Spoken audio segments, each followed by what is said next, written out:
کہ بچوں کو مسجد میں لانا چاہیے یا نہیں، اور اس معاملے میں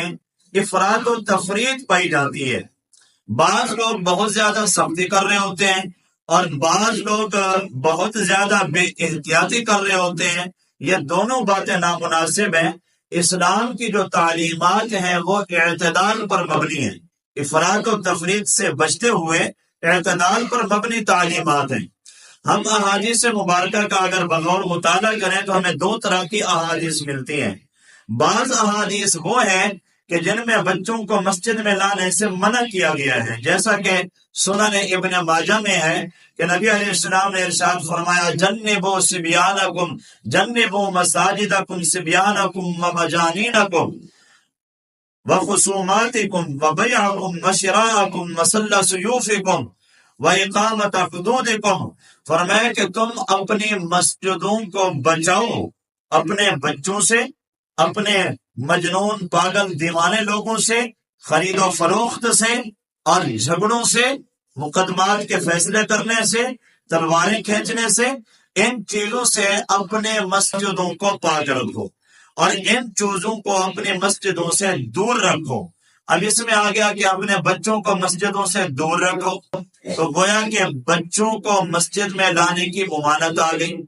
اب دوسری طرف وہ احادیث بھی ہیں کہ جن سے ثبوت بھی ملتا ہے۔ مثال کے طور پر حدیث میں آتا ہے کہ نبی علیہ السلام بسا اوقات بچے کے رونے کی آواز سن کر اپنی نماز کو مختصر فرما دیا کرتے تھے، تو اس سے معلوم یہ ہوا کہ بچے بھی آیا کرتے تھے۔ اسی طرح حدیث مبارکہ میں آتا ہے، صحابہ کرام فرماتے ہیں کہ حضرت حسن اور حضرت حسین رضی اللہ تعالیٰ عنہما کھیلتے ہوئے آ گئے، اور بسا اوقات تو ایسا ہوتا تھا کہ آپ نماز میں سجدے میں جاتے تو یہ پیٹ پر چڑھ جاتے، اور جب آپ اٹھتے تو آرام کے ساتھ انہیں اتار دیتے۔ حضرت امامہ بنت ابو العاص رضی اللہ تعالی عنہ یہ بھی نماز کے دوران آپ کے کندھوں سے چمٹ جایا کرتی تھی، اور ایک دفعہ آپ جمعہ کا خطبہ دے رہے تھے تو حضرت حسن و حسین رضی اللہ تعالیٰ عنہما آ گئے اور آپ خطبہ چھوڑ کر گئے، انہیں اٹھایا اور اپنے ساتھ بٹھایا۔ ان احادیث سے یہ ثبوت ملتا ہے کہ بچے بھی مسجد میں آیا کرتے تھے۔ لیکن اب ہوتا یہ ہے کہ بعض لوگ تو بہت زیادہ چھوٹے بچوں کو لے آتے ہیں کہ جس سے مسجد کا ماحول خراب ہوتا ہے، شور شرابہ ہوتا ہے، آدمی کی اپنی نماز کا بھی خشوع خضوع چلا جاتا ہے، اس کی توجہ بچے کی طرف رہتی ہے، تو اس کی فکر میں رہتی ہے کہیں شور نہ کر دے، کہیں بھاگ نہ پڑے، کہیں ٹوک نہ دے کوئی، تو اس میں نہ پر اس کی توجہ میں خلل آ جاتا ہے۔ اور پھر بعض بچے بھاگ دوڑ شور شرابہ بھی کر رہے ہوتے ہیں، ان کی نماز میں خلل بھی آتا ہے۔ تو اب اس کے بارے میں علماء نے یہ لکھا ہے کہ بچوں کی 3 کیٹیگری ہم عمر کے اعتبار سے بنا لیتے ہیں۔ 7 سال سے کم عمر والے بچوں کو لانا منع ہے، تو وہ احادیث جن میں بچوں کو مسجد میں لانا منع کیا گیا، اس کا تعلق ان بچوں سے ہے جو 7 سال سے کم عمر کے بچے ہیں، یا 7 سال سے لے کر 10 سال تک کے بچے لیکن وہ زیادہ میچور نہیں ہیں، سمجھدار نہیں ہیں، تو ان بچوں کو مسجد میں لانا منع اور مکروہ ہے۔ یہ احادیث ان بچوں کے بارے میں کہ ان کو نہیں لانا چاہیے۔ ہاں البتہ جو بچے 7 سال سے اوپر کے ہیں، 7 سال سے لے کر 10 سال تک کے بچے،